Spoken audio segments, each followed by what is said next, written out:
Hello students, welcome back to our YouTube channel NCERT learners. और मैं हूं गौरांग और आज की इस वीडियो में हम पढ़ने वाले हैं क्लास 7 साइंस का chapter number 6 respiration in organisms. इस चैप्टर में हम रेस्पिरेशन के बारे में पढ़ेंगे, रेस्पिरेशन के प्रोसेस के बारे में पढ़ेंगे। ठीक है, हम ये पढ़ेंगे रेस्पिरेशन किस तरीके से होता है अलग अलग ऑर्गेन्स में। फिर हम इस चैप्टर में ब्रीथिंग के प्रोसेस के बारे में पढ़ेंगे, ब्रीथिंग किस तरीके से होता है। ठीक है, ब्रीथिंग का क्या रिलेशन है रेस्पिरेशन से और रेस्पिरेशन का क्या रिलेशन है ब्रीथिंग से। ठीक है, और फिर इस चैप्टर के लास्ट में हम ब्रीथिंग इन अदर एनिमल्स पढ़ेंगे, किस तरीके से जो और एनिमल्स हमारे आसपास प्रेजेंट होते हैं वो ब्रीथिंग के प्रोसेस करते हैं। ठीक है, तो ये चैप्टर हमारा पूरा का पूरा हमारे रेस्पिरेटरी सिस्टम से रिलेटेड होने वाला है। हमारे लंग्स, रिब केज, हम इन सब के बारे में इस चैप्टर में पढ़ेंगे। तो चलिए शुरुआत करते हैं इसी के साथ हमारे चैप्टर नंबर 6 के respiration organisms. That's all about this chapter. तो चलिए, ठीक है। So one day Bujo was eagerly waiting to meet his grandparents who were coming to the town after a year. ठीक है, अब एक बार की बात है, अभी बूझो क्या था, बहुत ज्यादा एक्साइटेड हो रहा था, ईगर था ये सोचकर कि जो उसके ग्रैंड पेरेंट्स है ना वो एक साल बाद उसके टाउन आने वाले थे। He was in real hurry as he wanted to receive them at the bus stop. वो बहुत ही ज्यादा जल्दी में था, मतलब उसे इतनी जल्दी थी कि उसे बस स्टॉप तक जाना था, तो वो भगते भगते वहां पे जाएगा। He ran fast and reached the bus stop in a few minutes. वो भगते भगते बूझो क्या गया, बस स्टॉप तक गया और कुछ ही मिनट्स में वो कहाँ पहुंच गया, बस स्टॉप पहुंच गया। He was breathing rapidly. वो बहुत तेजी से सांस ले रहा था, मतलब जो उसके ब्रीथिंग रेट था वो बहुत ज्यादा बढ़ गया था। His grandmother asked him why he was breathing so fast. अब जो उसकी ग्रैंडमदर थी उन्होंने पूछा कि तुम इतनी तेज ब्रीथिंग क्यों कर रहे हो, इतनी तेज ब्रीथिंग के प्रोसेस क्यों कर रहे हो, इतनी तेज तेज आप क्यों ब्रीथ कर रहे हो, उसकी ग्रैंडमदर ने पूछा उससे। ऑब्वियसली बात है, जब कोई ऐसे इतनी तेज तेज ब्रीथिंग लेते हुए आएगा और आएगा ऐसे, और वैसे भी उसकी ग्रैंडमदर इतने टाइम बाद मिली थी तो वो पूछेंगी उससे, है ना। So Boojho told her that he came running all the way. Boojho ने बताया कि वो क्या था, वो इसलिए ऐसा हो रहा था क्योंकि वो पूरे रास्ते भगते भगते आया था। But the question got stuck in his mind. लेकिन एक क्वेश्चन बूजो के माइंड में आ गया। He wondered why running makes a person breathe faster. उसने ये सोचा माइंड में अपने बूजो ने कि रनिंग की वजह से वो कोई भी पर्सन इतनी तेज ब्रीथिंग क्यों करने लग जाता है। ऐसा रनिंग से क्या हो जाता है किसी पर्सन को जो वो इतनी तेज ब्रीथ करने लग जाता है। The answer to the Buzo's question lies in the understanding why we breathe. अब इसी बूजो के क्वेश्चन का आंसर कहाँ मिलता है हमें, जब हम ये समझेंगे कि हम ब्रीथिंग की प्रोसेस क्यों करते हैं, जब हमें ये पता चलेगी हम ब्रीथिंग की प्रोसेस क्यों करते हैं, तभी हम इस क्वेश्चन का आंसर दे सकेंगे। So breathing is a part of respiration. Let us learn about respiration. ठीक है, ब्रीथिंग क्या है, एक रेस्पिरेशन का ही एक पार्ट होती है। क्या होती है, ब्रीथिंग एक रेस्पिरेशन का ही पार्ट होती है। तो अब सबसे पहले हम रेस्पिरेशन के प्रोसेस के बारे में पढ़ लेते हैं, रेस्पिरेशन की प्रोसेस क्या होती है और हम क्यों रेस्पायर करते हैं। So topic 6.1, why do we respire, हम क्यों रेस्पायर करते हैं। ठीक है, चलिए। In chapter 2, you learn that all organisms are made of small microscopic units called cells. ठीक है, आपने चैप्टर 2 में पढ़ा था कि जितनी भी ऑर्गेनिम्स हमारे आसपास प्रेजेंट हैं वो क्या है, वो स्मॉल स्मॉल से माइक्रोस्कोपिक यूनिट से बने होते हैं, जिन्हें हम क्या कहते हैं, सेल्स कहते हैं। क्या कहते हैं, सेल्स कहते हैं। A cell is the smallest structural and functional unit of an organism. अब सेल क्या है, सेल एक बहुत ही छोटा और एक फंक्शनल यूनिट है ऑर्गेनिम्स का। क्या है, छोटा सा और एक फंक्शनल यूनिट। सबसे छोटा एक ऐसा स्ट्रक्चर होता है जो फंक्शन भी करता है और बहुत छोटा भी होता है। ठीक है, सेल एक ऐसा क्या है, एक फंक्शनल, स्मॉलेस्ट फंक्शनल यूनिट है हमारे बॉडी की। ठीक है, each cell of an organism performs certain functions such as nutrition, transport, excretion and reproduction.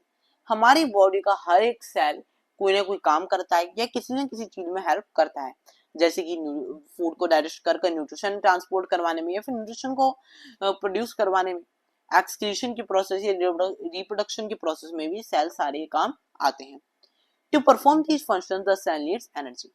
लेकिन इन फंक्शंस को परफॉर्म करने के लिए भी सेल्स को किसकी नीड होती है, एनर्जी की नीड होती है। अब आप बताइए, जब आप अपने आसपास बाइक या स्कूटी वगैरह कुछ भी इस टाइप का चलते हुए देखते हैं, आप कार जा रही है आपके सामने से, आप उसे तभी तो चला पा रहे हैं जब आप उसमें फ्यूल डाल रहे हैं।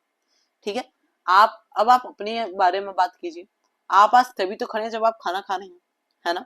सो इन फंक्शन को परफॉर्म करने के लिए सेल को क्या चाहिए होती है, एनर्जी। और एनर्जी कहाँ से मिलती है हमें, एनर्जी कहाँ से मिलती है, आपके पेरेंट्स आपसे कहते हैं कि हेल्दी फूड खाइए, तो एनर्जी हमें कहाँ से मिलती है, उसी हेल्दी फूड से मिलती है। ठीक है, even when we are eating, sleeping और रीडिंग वी रिक्वायर एनर्जी। जब हम खा रहे होते हैं कुछ, या सो रहे होते हैं, या फिर कुछ पढ़ भी रहे होते हैं ना, उसमें भी हमें एनर्जी की नीड पड़ती है। But where does this energy come from, लेकिन क्वेश्चन अभी भी ये आता है, ये जो एनर्जी होती है ये भी कहाँ से आती है। कैन यू से why your parents insist that you should eat regularly, क्या अब आप समझ सकते हैं कि आपके पेरेंट्स आपसे ऐसा क्यों कहते हैं कि आपको रेगुलरली बेसिस पर खाते रहना चाहिए, रेगुलर बेसिस पर खाते रहना चाहिए। The food has stored energy, food में क्या होती है, स्टोर एनर्जी होती है, which is release during respiration, जो काम निकलती है जो रेस्पिरेशन के प्रोसेस के समय निकलती है। फूड में क्या होती है, स्टोर एनर्जी होती है, जो रेस्पिरेशन के प्रोसेस में आते हमें मिलती है।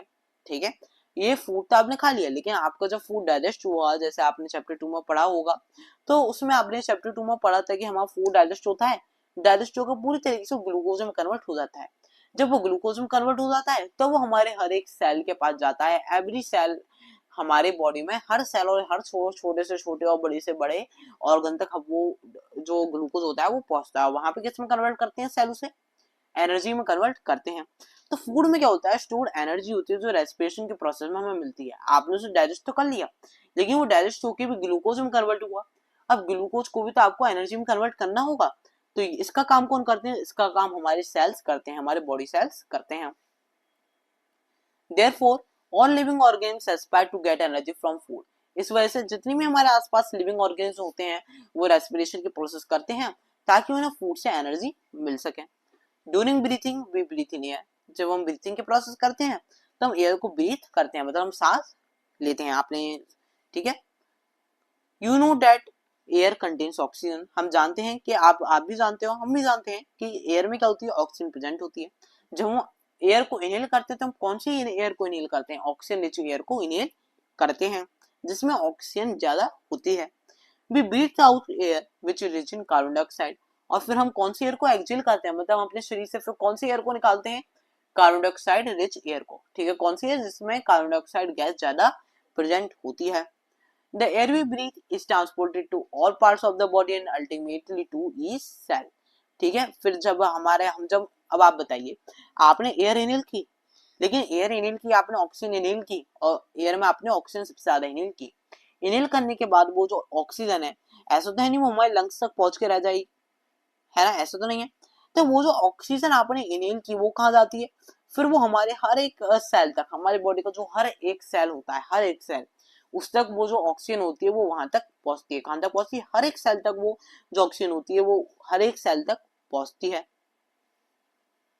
ठीक है, in the cells oxygen in the air helps in the breakdown of food, और सेल में क्या होता है, सेल में जो ये ऑक्सीजन होती है ये फूड को ब्रेक डाउन करने का काम आती है, मतलब फूड को ब्रेक डाउन करने का काम करती है।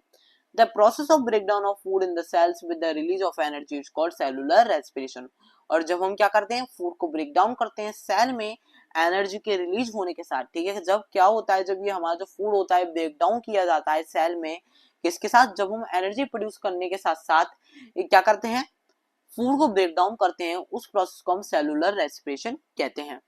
Cellular respiration takes place in the cells of organisms, और ये जो सेल्स होते हैं ना, मतलब ये जो सेलुलर रेस्पिरेशन होता है ये हमारे हर एक सेल में होता है, और सेल्स में ही ये चीज की जाती है, हर ऑर्गेनिम्स के सेल में। ठीक है, ओके, चलिए।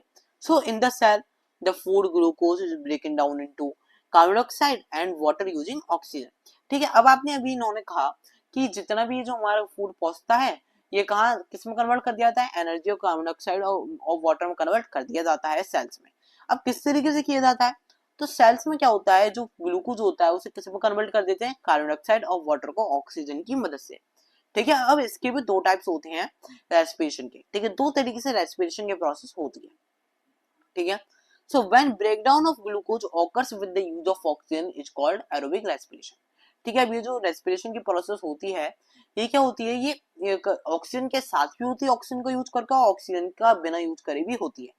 सो जब हम ऑक्सीजन को ब्रेक डाउन करते हैं ग्लूकोज के किसके साथ, जब हम ऑक्सीजन को, नहीं मैं गलत बोल गया, जब हम ग्लूकोज को ब्रेक डाउन करते हैं ऑक्सीजन की मदद से, तो हम उसे क्या कहते हैं, उस प्रोसेस को हम एरोबिक रेस्पिरेशन कहते हैं। जब हम क्या करते हैं, ग्लूकोज को किस में कन्वर्ट करते हैं, एनर्जी में कन्वर्ट करते हैं और उसे ब्रेक डाउन करते हैं एनर्जी कार्बन डाइऑक्साइड और वाटर में ऑक्सीजन की मदद से, उससे हम एरोबिक रेस्पिरेशन कहते हैं। ठीक है, ये आपका इंपॉर्टेंट है, इसे अंडरलाइन करते चलिएगा।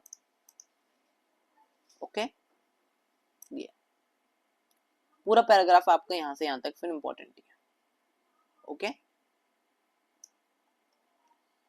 So food can be also be broken down without using oxygen. ठीक है, लेकिन इन्होंने कहा जो ये फूड होता है ना, ये बिना ऑक्सीजन के भी ब्रेक डाउन किया जा सकता है, इसका भी एक तरीका होता है, दिस इज कॉल्ड एनाइरोबिक रेस्पिरेशन। लेकिन इस प्रोसेस को हम क्या कहते हैं, एनाइरोबिक रेस्पिरेशन कहते हैं। Break down of food releases energy, और जब हम फूड को इस प्रोसेस से ब्रेक डाउन करते हैं तो हमें क्या मिलती है, एनर्जी मिलती है, और ये एनर्जी रिलीज करते हैं। ठीक है, so glucose in the presence of oxygen, जब हम ग्लूकोज को ऑक्सीजन के प्रेजेंस में क्या करते हैं, ऑक्सीजन के प्रेजेंस में ब्रेक डाउन करते हैं, तो हमें क्या मिलता है, कार्बन डाइऑक्साइड, वाटर और एनर्जी मिलती है।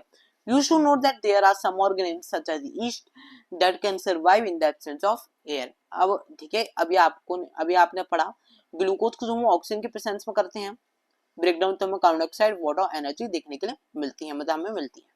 ठीक है, लेकिन यहाँ पे जो, और अब इन्होंने कहा यीस्ट जैसे ऑर्गेनिम्स क्या करते हैं, वो एयर की एब्सेंस में भी रह सकते हैं, वो ऐसी जगह भी रह सकते हैं जहाँ पर थोड़े टाइम के लिए एब्सेंस हो, मतलब एयर ना हो, तो दे आर कॉल्ड एनाइरोब्स। अब जो ऐसे ऑर्गेनिम्स जो बिना एयर के भी रह सकते हैं, ऐसे ऑर्गेनिम्स को हम क्या कहते हैं, एनाइरोब्स कहते हैं। They get energy through anaerobic respiration.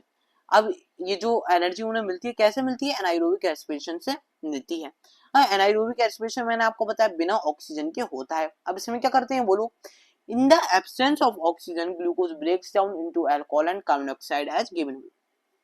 ठीक है, जब ऑक्सीजन नहीं होती है तो ये जो ग्लूकोज होता है ये वाटर में ना कन्वर्ट होगा, कैसे में कन्वर्ट हो जाता है, अल्कोहल में हो जाता है, और कार्बन डाइऑक्साइड और वाटर नहीं, कार्बन डाइऑक्साइड और एनर्जी में होता है। यहाँ पे क्या दिक्कत होती है, यहाँ पे हमारा ये जो बिना ऑक्सीजन के जो फूड कन्वर्ट हुआ, ये किस में हुआ, ये हमारा किस में हुआ, ये हमारा वाटर में ना होकर अल्कोहल में कन्वर्ट हो जाता है। अब यहाँ अल्कोहल हमें एक चीज, ठीक है, अल्कोहल का भी कुछ नुकसान होता है। वैसे अगर हम ह्यूमन बॉडी की बात करें तो ह्यूमन बॉडी में अल्कोहल की जगह लैक्टिक एसिड प्रोड्यूस होता है। कौन सा एसिड, लैक्टिक एसिड प्रोड्यूस होता है।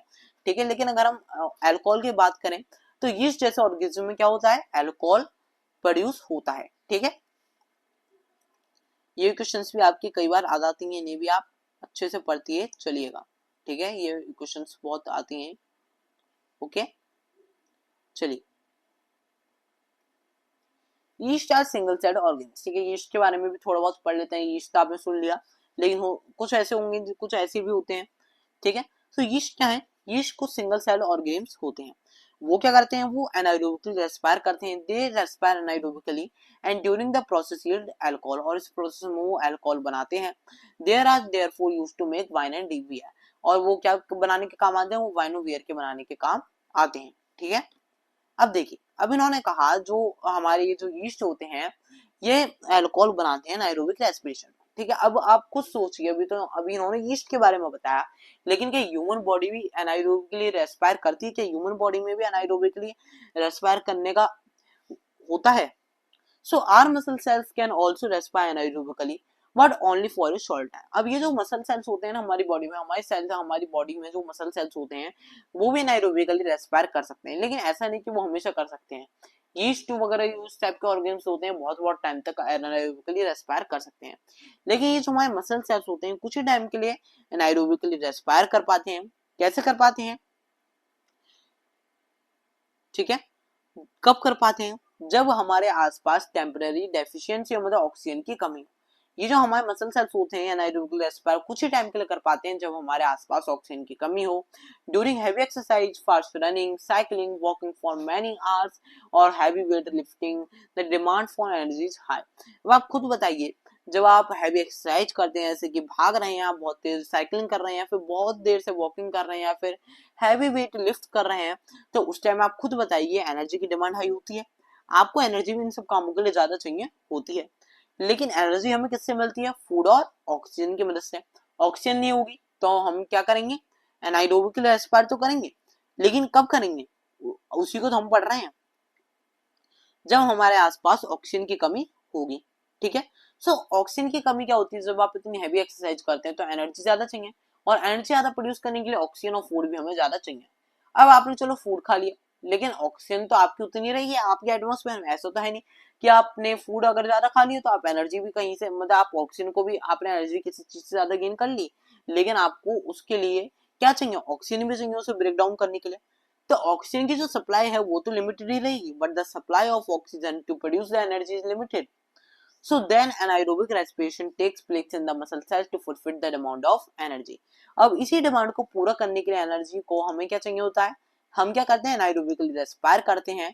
बिना ऑक्सीजन वाला जो रेस्पिरेशन की प्रोसेस होती है उसकी वजह से हम रेस्पिरेशन की प्रोसेस करते हैं, और हमारी बॉडी में किस क्या प्रोड्यूस होता है, जब ग्लूकोज हमारे मसल्स में कन्वर्ट किया जाता है एनर्जी में एब्सेंस ऑफ ऑक्सीजन में, तो हमें क्या मिलता है, तब हमें लैक्टिक एसिड और एनर्जी प्रोड्यूस होती है। ठीक है, यीस्ट ऐसे जो ऑर्गेनिम्स होते हैं उनमें क्या प्रोड्यूस होता है, अल्कोहल एनाएरोबिकली रेस्पायर करने से। लेकिन हमारे में क्या होता है, हमारी ह्यूमन बॉडी में लैक्टिक एसिड प्रोड्यूस होता है एब्सेंस ऑफ ऑक्सीजन में एनर्जी प्रोड्यूस करने में। अब ये लैक्टिक एसिड क्या करता है, इस लैक्टिक एसिड को भी पढ़ लेते हैं। Have you ever wondered why you get muscle cramps after heavy exercises? अब आपने कभी सोचा है कि आपको मसल्स क्रैम्प्स, मतलब आपके मसल्स में क्यों पेन होने लग जाता है जब आप हैवी एक्सरसाइज करी होती है आपने। The cramps occur when the muscles expire एनाएरोबिकली।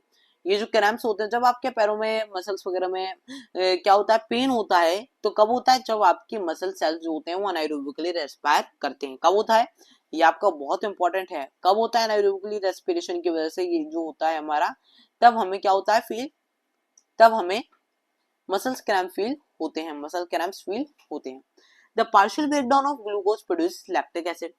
ठीक है, अब ऑक्सीजन तो थी नहीं, तो ऑक्सीजन के बिना क्या हुआ, आपका जो फूड ग्लूकोज था वो पूरी तरीके से वाटर और कार्बन डाइऑक्साइड में कन्वर्ट नहीं हो पाया, वो किस में कन्वर्ट होकर रह गया, वो लैक्टिक एसिड में कन्वर्ट होकर रह गया। तो जब आपका पार्शियल ब्रेकडाउन हुआ, पूरी तरीके से जो आपका ग्लूकोज था वो ब्रेकडाउन नहीं हो पाया, तो क्या हुआ, आपकी बॉडी में लैक्टिक एसिड बनने लगा, उसने वाटर की जगह लैक्टिक एसिड बनाना शुरू कर दिया। The accumulation of lactic acid causes muscles cramps. अभी जब ये हमारा लैक्टिक एसिड कहीं जमा होने लग जाता है, यही मसल्स क्रैम्प को कॉज करता है। किसे कॉज करता है, मसल्स क्रैम्प को कॉज करता है। ठीक है, we get relief from cramps after a hot water bath और ए मसाज। हम इन क्रैम्प से कब रिलीफ पाते हैं, जब हम गरम गरम पानी से या तो बात कर लें या फिर मसाज करवा लें। Can you guess why it is so. अब आप क्या सोच सकते हैं ऐसा भी क्यों होता है, बड़ा गर्म पानी और मसाज में ऐसा कौन सा जादू है, ऐसी क्या इनके पीछे साइंस छिपी है जो इनसे हमें क्या मिलता है, एनाएरोबिकली रेस्पायर करने पर जो लैक्टिक एसिड बनता है उससे रिलीफ मिलता है, ऐसा क्या है इनके पीछे।